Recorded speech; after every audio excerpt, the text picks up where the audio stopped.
ছাত্ৰ-ছাত্ৰীসকল যেহেতু আমি বহুপদ চেপ্টাৰৰ এক্সাৰসাইজ 2.3 কোশ্চেনবোৰ সমাধান কৰি আছো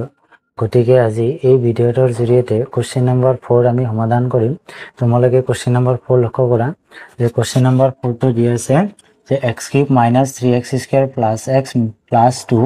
এটা বহুপদ gx এৰে হৰণ কৰাত ভাগফল x - 2 আৰু ভাগশেষ -2x + 4 পোৱা গ'ল gx উলিওৱা ইয়াত কি এইখিনি কথা কোশ্চেনত কোৱা আছিল এতিয়া কোশ্চেনৰ পৰা যদি আমি লিখো যে ইয়াত বাহ্য কিমান অৰ্থাৎ বাহ্য কিৰে বুজোৱা হয় px এৰে বুজোৱা হয় আৰু সেই বাহ্য কিমান দিয়া আছিল x³ - 3x² + x + 2 এইখিনি আছিল বাহ্য তাৰ পিছত ভাগফল কিৰে বুজোৱা হয় qx এৰে বুজোৱা হয় আৰু এই ভাগফল কিমান দিয়া আছিল কোশ্চেনত x - 2 তাৰ পিছত ভাগশেষ কিৰে বুজোৱা হয় rx এৰে বুজোৱা হয় আৰু সেই rx এৰ মান দিয়া আছিল -2x + 4 -2x + 4 আমাক কি কৈছে gx এৰ মান নিৰ্ণয় কৰিবলৈ দিছে গতিকে বাজক gx = what তোমালোকে আগৰ ক্লাছৰ পৰা এটা ফৰ্মুলা পাইছিলে যে আমি জানো এইকেইটাৰ মাজৰ সম্পৰ্কৰ ফৰ্মুলা আমি জানো যে কি হৈছিল বাহ্য = ভাজক পূৰণ ভাগফল প্লাস ভাগশেষ তেনেহলে আমি ইয়াত px qx rx আৰু gx এৰে লিখিম এই শব্দবোৰ নিলিখো তেনেহলে বাহ্য = বাহ্য মানে কি হৈছিল px গতিকে px = মানে ভাজক কি বাহ্য ভাজক কি আছিল gx ভাজক পূৰণ ভাগফল ইয়াত ভাগফল কিমান কিৰে বুজাইছে gx এৰে বুজোৱা হৈছে তাৰ পিছত কি হ'ব ভাগশেষ বা ভাগশেষ কিৰে বুজোৱা হৈছে rx অৰ্থাৎ বাহ্য = ভাজক পূৰণ ভাগফল প্লাস ভাগশেষ এইখিনি এবাৰ আমি কি কৰিম মানকেইটা বহাই দিম যাৰ যি মান আছে মানখিনি আমি কি কৰিম বহাই দিম তেনে প্ৰথম লক্ষ্য কৰা px এর মান মানে বাহ্য = কিমান আছে x³ - 3x² + x + 2 = gx মানে কি আছিল ভাজক আছিল গতিকে আমি এই gx এর মানখিনি কি কৰিম বাইৰ কৰিম গতিকে gx এর মান নাই যেহেতু gx থাকি যাওক ইনটু qx এর মান কিমান আছিল x - 2 প্লাস rx এর মান কিমান আছিল rx - 2 -2x + 4 মানকেইটা বহাই দিয়া হল এবাৰ যদি এইখিনি ক্যালকুলেশন করা যায় x³ - 3x² + x + 2 = gx into x - 2 plus into minus কি হ'ব -2x plus কি হ'ব +4 যদি এইখিনি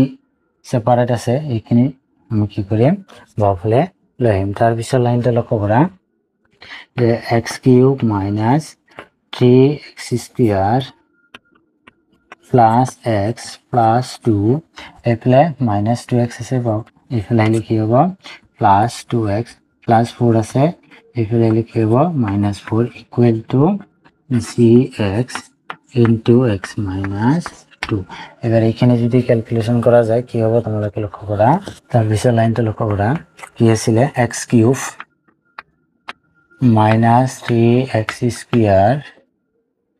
x³ - 3x² তাৰ পিছত লক্ষ্য কৰা ইয়াত প্লাস x এটা আছে ইয়াত প্লাস x দুটা আছে গতিকে 2 + 1 3 গতিকে প্লাস 3x তাৰ পিছত লাইন লক্ষ্য কৰা ইয়াত +2 -4 গতিকে কি হ'ব -2 = gx into x -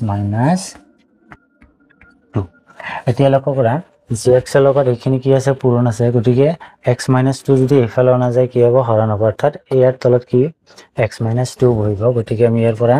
লিখিব পাৰি যে gx = যেতিয়া এইখিনিতে আমি হৰণ কৰিম গতিকে x - 2 হিচাপতে লিখা হয় এবাৰ এইখিনি যি আছে আমি ওপৰত লিখি যাম যে x³ - 3x² + 3x - 2 এতিয়া আমি কি কৰিম x - 2 ৰে ওপৰৰ যিটো বহুপদ আছে সেই বহুপদটা কি কৰিম হৰণ কৰিম যে এতিয়া হৰণ কৰিলে কি হ'ব x - 2 ৰে আমি কি কৰিম এই বহুপদটা হৰণ কৰিম x³ minus 3x square plus 3x minus 2 আৰু হৰণ কেনেকৈ কৰিব লাগে এইখিনি তোমালোকক শিকোৱা হৈছে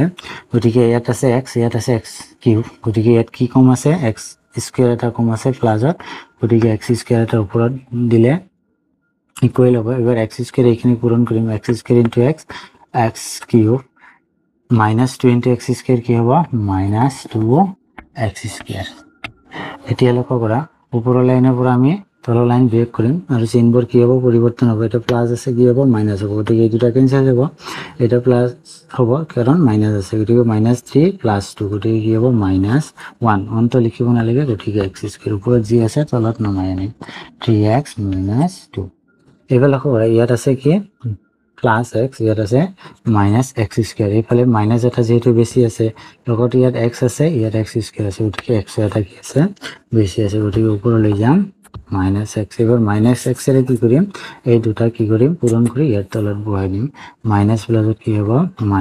-x * x x স্কয়াৰ মাইনাসে কি হ'ব +2 * x 2x এতিয়া আকৌ কি কৰিম আমি ফাৰ্স্ট লাইনৰ পৰা সেকেন্ড লাইন আকৌ মাইনাস কৰিম মাইনাস কৰিলে তলৰ চিনবোৰ কি হ'ব পৰিৱৰ্তন হ'ব এটা মাইনাস আছে কি হ'ব প্লাস হ'ব গতিকে দুটা কেনসেল এটা প্লাস আছে মাইনাস হ'ব গতিকে তিনিটাৰ পৰা দুটা গলে এটা থাকিব -2 আছে ওপৰত তলত নমাই আনিম এতিয়া লক্ষ্য কৰা ইয়াৰো x আছে ইয়াৰো x আছে তাৰ মানে ইকুৱেল আছে গতিকে ইকুৱেল যদিও আছে আমি 1 এটা +1 এটা কি কৰিম +1 এৰে পূৰণ কৰিম ঠিক আছে 1 এৰে এইখিনি পূৰণ কৰিলে এইখিনি হ'ব গতিকে x - 2 এই মাইনাস কৰিলে কি হ'ব 0 হ'ব কাৰণ এই দুটা কেনসেল যাব এই দুটা কি যাব কেনসেল যাব এতিয়া লক্ষ্য কৰা এইখিনি যদি হৰণ কৰা যায় হৰণ কৰিলে আমাৰ কি হয় x² - x + 1 কি আহিল আমাৰ x² তলত লিখা therefore gx equal to কি হয় এইখিনিৰ সমাধান কিমান হ'ল x² - x + 1 x² - x + 1 এইখিনি আছিলে gx ৰ মান তোমালোকে অলপ চেষ্টা কৰিলে উত্তৰ কৰিব পাৰিবা তো আজিৰ ভিডিও এইখিনিতে সমাপ্ত কৰিলো ধন্যবাদ